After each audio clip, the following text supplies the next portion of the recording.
विधानसभा के अंदर भी उनके कुछ विधायक होने चाहिए संसद में, भले ही वो अपनी पार्टी की आवाज बने हैं, एकमात्र सांसद भी हैं अपनी पार्टी के, लेकिन जिस तरह से बुलंद आवाज में अपनी बात को रखते हैं तो वो अब शायद ये चाहते हैं कि पार्टी अब बड़ा रूप लेती हुई दिखाई दे, मायावती का विकल्प बन सकते हैं, बीएसपी का विकल्प के तौर पर देखे जाते हैं। तो इसलिए भी उनकी जो पूछ है समूचे उत्तर प्रदेश में खूब दिखाई पड़ती है। जो दलित समुदाय के लोग उनमें विशेषकर आजाद को लेकर एक अलग तरह का माहौल बनता हुआ दिखा। भारतीय जनता पार्टी को छोड़कर मैं किसी भी दल के साथ गठबंधन कर सकता हूं, ये कहना था आजाद समाज पार्टी के मुखिया चंद्रशेखर आजाद का।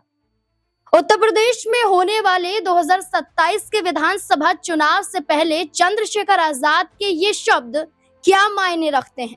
क्या उत्तर प्रदेश में कोई बड़ा गठबंधन होने वाला है? किसी दल का नाम चंद्रशेखर आजाद ने तो नहीं लिया, लेकिन सीधे तौर पर उनका ये कहना था कि बीजेपी को छोड़कर, क्योंकि मेरी विचारधारा बीजेपी के साथ मेल नहीं खाती है और मेरी जो विचारधारा है विपक्ष के कई दलों के साथ मेल खाती है।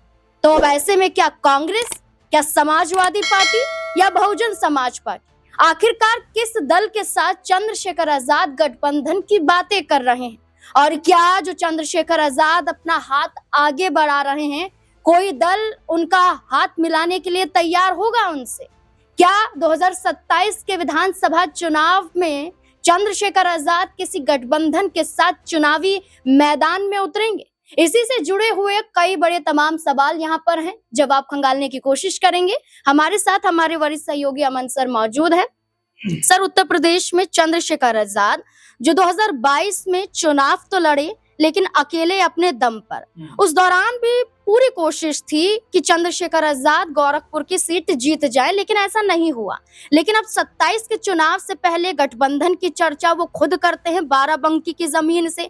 क्या लगता है, क्या वाकई चंद्रशेखर आजाद को साथ मिलने वाला है या फिर एक संदेश पहुंचाने की कोशिश कर रहे हैं? देखिए, चंद्रशेखर आज़ाद आज के राजनीति के हिसाब से देखा जाए तो एक उभरते हुए लीडर हैं और जाहिर बात है कि संसद में जिस तरह से उनके नाम को लेकर चर्चा होती है, मीडिया में जैसे उनके नाम को लेकर चर्चा होती है, उससे ऐसा लगता है कि आने वाले समय के बहुत बड़े और मजबूत लीडर के तौर पर उनको देखा जाता है, क्योंकि बेबाकी के साथ में अपनी बातों को रखते हुए नजर आते हैं। और यही अंदाज जो दलित युवा हैं उनको खूब भाता भी है, पसंद भी आता है कि भाई चंद्रशेखर आज़ाद जो है वो हर एक मुद्दे को न सिर्फ उठाते हैं बल्कि जिस जगह पर अगर कोई जघन्य अपराध होता है तो वहां पर पहुंचते भी हैं और एक तरीके से उनकी आवाज बनते हुए दिखाई देते हैं। और ये तमाम बातें चंद्रशेखर आजाद को बाकी जो दलित लीडर्स हैं उनसे अलग न सिर्फ खड़ा करती हैं बल्कि मजबूत भी बनाती हैं। और इसी को लेकर आजाद अब जिस तरह से समूचे उत्तर प्रदेश का दौरा कर रहे हैं, कभी पश्चिम उत्तर प्रदेश, कभी पूर्वांचल में नजर आते हैं, कभी जो है तमाम उत्तर प्रदेश की जगह है वहां पर वो अपनी सभाओं को संबोधित करते हुए दिखाई पड़ते हैं। तो उससे आप ये मानकर चलिए कि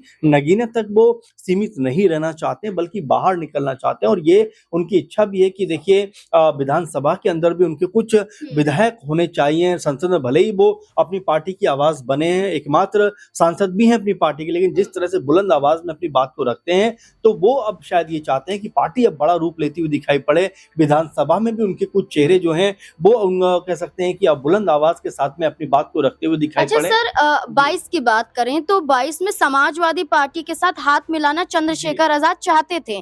कई बार मंच पर अखिलेश यादव के साथ भी नजर आए हैं, लेकिन ये कोशिश कामयाब नहीं हुई थी। तो क्या फिर से सपा की तरफ चंद्रशेखर आजाद बढ़ते हुए दिखाई? बिल्कुल आपने सही कहा, क्योंकि उस समय भी ऐसा लगा था कि चंद्रशेखर आजाद और सपा का जो गठबंधन है वो होता हुआ दिखाई पड़ेगा। और न सिर्फ 2022 में बल्कि 2024 में भी आजाद खूब उनके आगे पीछे घूमे, खूब बातचीत की, लेकिन अखिलेश यादव ने उनको मौका नहीं दिया। और ये तमाम जो बातें थी वो चंद्रशेखर आजाद ने साबित भी की कि भाई भले ही आप मेरे साथ खड़े ना हो, लेकिन मेरे अंदर अब इस तरह का कह सकते हैं कि अब जो लोकप्रियता वो इतनी चरम पर पहुंच गई है कि लोग मुझे जो है चुनाव जिताएंगे। और जब नगीना में वोटिंग होती है जहां पर उनके खिलाफ बीजेपी का प्रत्याशी होता है, सपा का होता है और तमाम जो है मजबूत प्रत्याशी होते हैं, लेकिन आजाद वहां पर एक बड़ी जीत दर्ज करते हुए दिखाई पड़ते हैं। तो ये अब आप मानकर चलिए कि आजाद भले ही उनकी पार्टी अभी बड़ा रूप ना ले रही हो, लेकिन आजाद कम से कम अब चर्चाओं का केंद्र जरूर बने हुए हैं। और यहाँ पर अब सपा को भी शायद ये लगे कि देखिए एक एक सीट जो है बहुत जरूरी है, एक एक वोट बहुत जरूरी है, विधानसभा का चुनाव है। ऐसे में अगर आजाद को इस बार भी इग्नोर किया तो कहीं ना कहीं घाटा उठाना पड़ सकता है। अब आप देखेंगे कि आजाद जिस तरह से लगातार उत्तर प्रदेश में घूम रहे हैं, क्योंकि उनको ये भी देखा जाता है कि ये मायावती का विकल्प बन सकते हैं, बीएसपी का विकल्प के तौर पर देखे जाते हैं, तो इसलिए भी उनकी जो पूछ है समूचे उत्तर प्रदेश में खूब दिखाई पड़ती है। जो दलित समुदाय के लोग उनमें विशेषकर आजाद को लेकर एक अलग तरह का माहौल बनता हुआ दिखाई पड़ता है। और इन तमाम चीजों को लेकर जहां अखिलेश यादव पीडीए की बात करते हैं, तो ऐसा मुझे भी लग रहा है कि विधानसभा चुनावों में हो सकता है कि इस बार अखिलेश और आजाद का साथ बनता हुआ दिखाई पड़ अच्छा जाए। सर, साल 2024 की ही बात करें तो सहारनपुर पहुंचते वक्त उनकी काफिले पर, उनकी गाड़ी पर गोलियां चला दी जाती हैं, जब कमर से छूकर वो गोली निकल जाती है।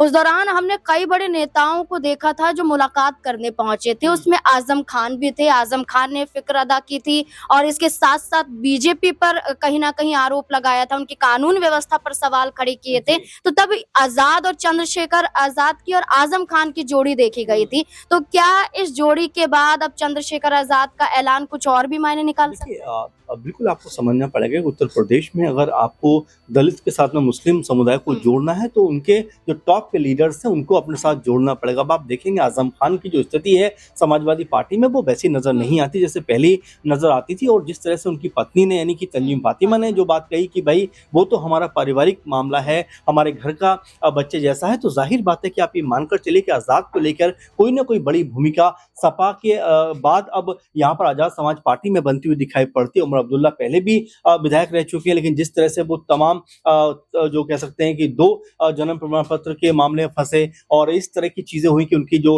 विधायकी थी वो खत्म होती हुई दिखाई पड़ी। लेकिन अब हो सकता है उनको भी एक नए ठिकाने की यहाँ पर जरूरत हो, क्योंकि अब्दुल्ला आजम को लेकर सपा के अंदर आप देखेंगे कोई भी जोशो खरोश नजर नहीं आता। जब वो जेल से बाहर आए थे तब भी उनको लेकर एक बार भी ट्वीट या ऐसा कोई बात नहीं कही गई। तो ये बताता है कि क्या आजम खान अंदर से दुखी हैं और यहाँ पर अगर वो आजाद समाज पार्टी में शामिल हो जाते हैं तो आजाद समाज पार्टी के लिए कम से कम 2-3 सीटें पक्की होती हुई दिखाई पड़ सकती हैं। और ये जैसा मैं कह रहा हूँ कि जो उनकी आवाज बुलंद होनी चाहिए और जो वो बुलंद अपनी आवाज करना चाहते हैं, तो हो सकता है कि अब यहाँ पर इस तरह से अपने आप को मजबूत करते हुए दिखाई पड़े, क्योंकि चाहे स्वयं प्रसाद मौर्य हो, चाहे जो पल्लवी पटेल हो, ऐसे तमाम जो इस तरह के लीडर्स हैं उनसे लगातार, चाहे ओवैसी हो, हाँ उनसे लगातार संपर्क में बातचीत भी कर रहे हैं। तो हो सकता है कि आने वाला जो 2027 का चुनाव उत्तर प्रदेश विधानसभा का है उसमें यहाँ कोई बड़ा गठबंधन संगठन बनाते हुए जो आजाद है वो नजर आ जाए। और ऐसा होता है तो वाकई में आप ये मानकर चलिए कि ओवैसी, आजाद और अगर पल्लवी पटेल, इस तरह के स्वयं प्रसाद मौर्य, अगर इस तरह के लोग आते हैं तो बिल्कुल उसका फर्क पड़ता हुआ नजर आएगा। बिल्कुल, कई बड़े चेहरे हैं उत्तर प्रदेश में और चंद्रशेखर आजाद के एक संदेश से कहीं ना कहीं एक बड़े मौके को तलाशा जा रहा है। चंद्रशेखर आजाद की चर्चा करें तो जब वो बाराबंकी में पहुंचे थे, वहां भाषण दे रहे थे, उस दौरान भी सीधे तौर पर उनका ये कहना था कि इस बार हमारी पार्टी विधानसभा चुनाव में उतरेगी और बड़े दमखम के साथ उतरेगी। जब 22 में सीएम बने थे योगी आदित्यनाथ, तो उस दौरान भी यही कहा गया था चंद्रशेखर आजाद के जरिए कि अगर हम नहीं होते तो आज बीजेपी यहाँ तक नहीं पहुंच पाती। तो कई चर्चा आजाद के जरिए होती रही है और कभी बार आलोचना बीजेपी की करते हुए नजर आए। कभी चंद्रशेखर आजाद को बी टीम तक कहा गया है बीजेपी की, लेकिन इस बीच में बीजेपी के खिलाफ अब चंद्रशेखर आजाद का बोलना ये मायने निकाल रहा है कि उत्तर प्रदेश में या तो सपा का साथ या फिर अलग ही कई बड़े चेहरों के साथ चंद्रशेखर आजाद गठबंधन कर सकते हैं, सामने आ सकते हैं, एक मंच पर नजर आ सकते हैं और एक बड़ा बदलाव उत्तर प्रदेश में हो सकता है। क्योंकि कांची राम को लेकर खुद चंद्रशेखर आजाद ने कहा था कि वो किसी एक के नहीं बल्कि सबके हैं। अगर कांची राम की विचारधारा पर जो पार्टी चलती है वो सबके हैं। तो अब देखना होगा कि अब अगला कदम क्या होने वाला है विधानसभा चुनाव से पहले चंद्रशेखर आजाद का।